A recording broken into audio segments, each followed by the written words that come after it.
Hello, today I'm going to be sharing with you how to sew an apron baby towel. This is a large terry cloth towel that will fasten around the back of your neck with some small mitts on the side that you can slide your hands in, and then you can reach down and grab your little one and wrap them up in the towel. It's really convenient when you're caring for an infant. Can keep your clothes dry while you're bathing them, and then it also just makes taking them out of the bath a lot easier. This is part of a baby bath collection that I have for sale on my Etsy shop with patterns for washcloths and hooded baby towels as well. All these pieces make great gifts for baby showers or just for yourself, for you and your little one. You can find this and all my other sewing patterns on my Etsy shop at etsy.com/shop/atelierjoy. To make this, you will need 1 1/4 yards of terry cloth, 1 yard of your other woven fabric, 1/4 yard of interfacing, pattern marking tools, and all of your regular sewing notions like needle, thread, pens, scissors. Once you've got all of your fabric cut out, you're going to apply the interfacing to your mitt pieces on the back of the fabric.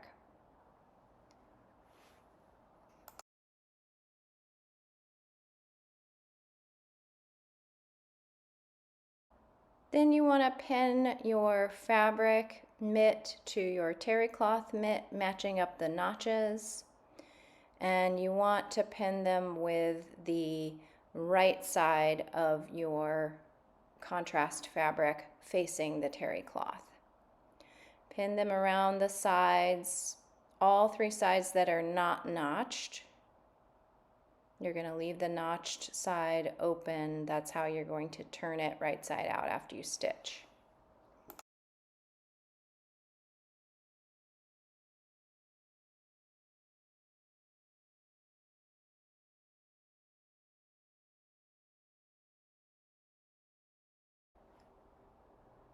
Now you're going to stitch with a 5/8 inch seam allowance along those 3 sides that you pinned. Again, you're leaving the side open that has the notches. 5/8 inch seam allowance here.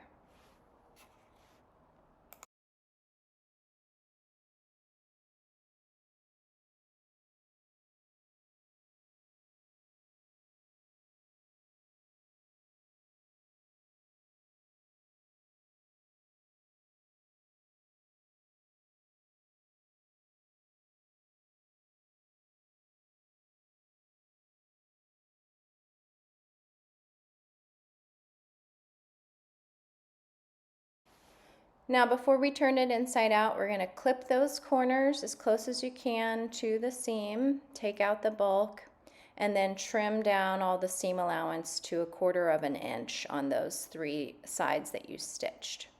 Now you can turn it right side out, push with your fingers to push those corners out and edges out, and then you can gently use closed scissors to really get those corners nice and sharp. Now you're going to press this so it's nice and crisp and flat.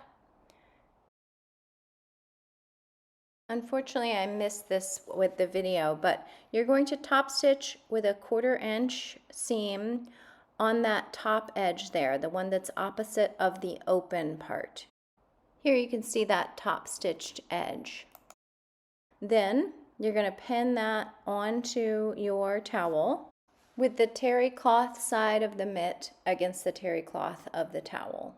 You can see the notches on the pattern for where to place it on the sides of your towel. And you want to place both the left and the right on the same side of the towel, by which I mean the front or the back. At this point, it's kind of arbitrary. And as you can see from this finished sample, the more narrow side goes on top, closer to the neck portion of the towel, and then the wider portion of the mitt goes at the bottom. Pin and stitch around all 3 edges except the top stitched edge, using a 1/4 inch seam allowance.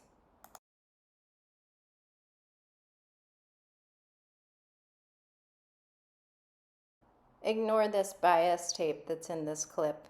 I had to take out some stitches and re-sew this part.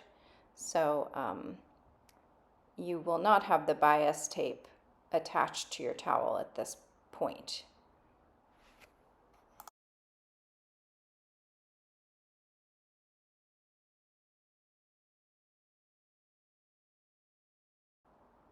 Now you've got your mitts attached and they're open on the inside for you to slide your hands into.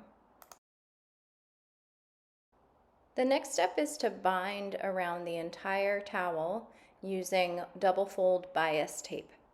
This is 5/8 inch bias tape that I'm using. I have another tutorial where I show you how to make your own bias tape. It's pretty easy, and that way you can match your bias tape to the fabric that you're using for your mitts. Buy ready-made bias tape, 5/8 inch double fold, or you could even use 1/2 inch double fold. That should work fine too, and it's probably easier to find. So as you can see, you're going to be kind of sandwiching the terry cloth in between the folds of the bias tape and pinning it in place and pinning. On the straighter areas, you can pin every 3 inches. When it's curved, you're going to want to pin every inch or even closer together on the really tight curves. Around these super curved parts that are going to go around the back of your neck, you're going to need to put lots of pins in there and give the bias tape a little pull as you work it around so that it stretches around that curve a little bit and doesn't leave a lot of extra bulk.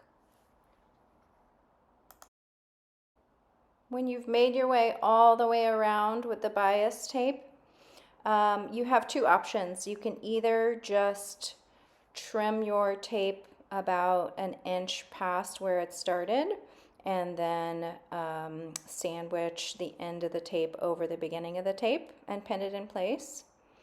Or you can also give yourself a little bit of more tape and then fold it under like I'm showing you here. So maybe give yourself 3 inches beyond where the tape started and then fold it under about 3/4 of an inch and pin it in place over the beginning. It won't really fray since it's bias tape, so if you want to just trim it straight and not fold it, that works too. Now you're going to be top stitching this bias in place about 1/8 of an inch from that inner edge of the bias tape. So it ends up being about 3/8 of an inch from the outer edge of the bias tape in the towel. Here you can see I'm applying the binding at the area where the mitt is. That's a place where there's a lot more fabric, so take it slow and hand crank your needle if you get stuck.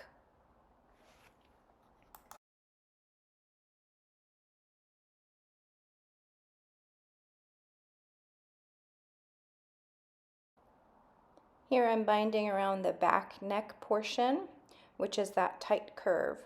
So again, take it slow, take your pins out as you go. Try not to leave any wrinkles in there, but if you do, it's not the end of the world. It's a lot of binding tape to fit into that tight curve. And as you're pivoting, if you need to lift your presser foot, remember to plant your needle down in the fabric before you pick up your presser foot so that everything stays in place.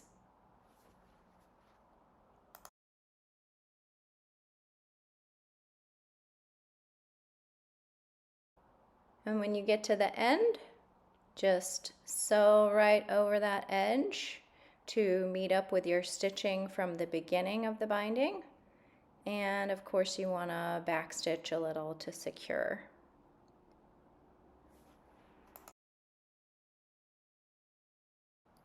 Okay, the final step is to apply your Velcro to the back neck. So you want to cut off a little 1-inch piece of Velcro You see the one that I've got here, the two sides of the Velcro are already stuck together. So snip off about 1 inch.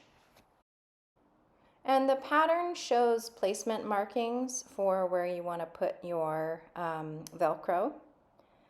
And so here I'm showing you a finished Velcro. So what you're going to be doing is placing Velcro, one on the front and one on the back. That way when they overlap, they work together. And you'll find your markings from the pattern that show where to place. And go ahead and put a couple of pins in there to pin it in place.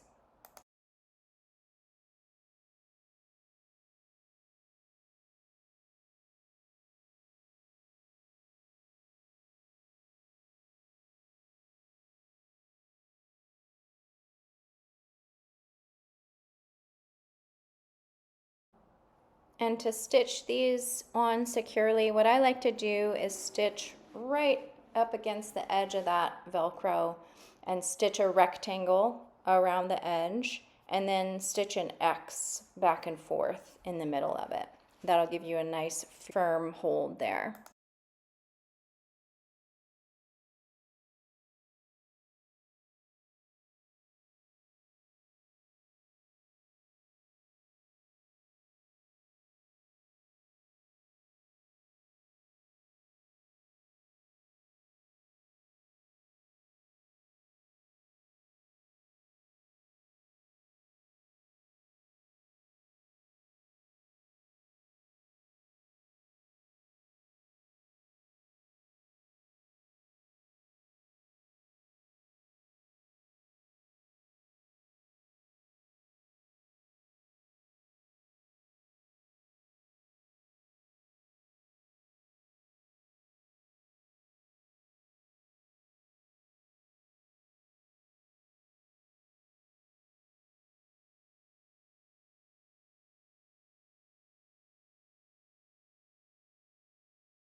And of course, you want to go ahead and give it a nice pressing with your iron all the way around, especially those back neck pieces, but around the whole thing, and just press the bias tape, the binding, nice and flat.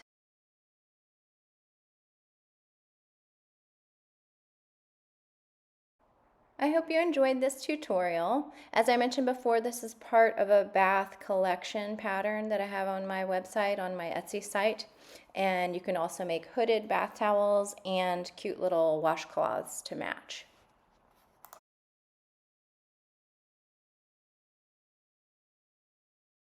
You can find the link to the pattern and the Etsy shop in the description below.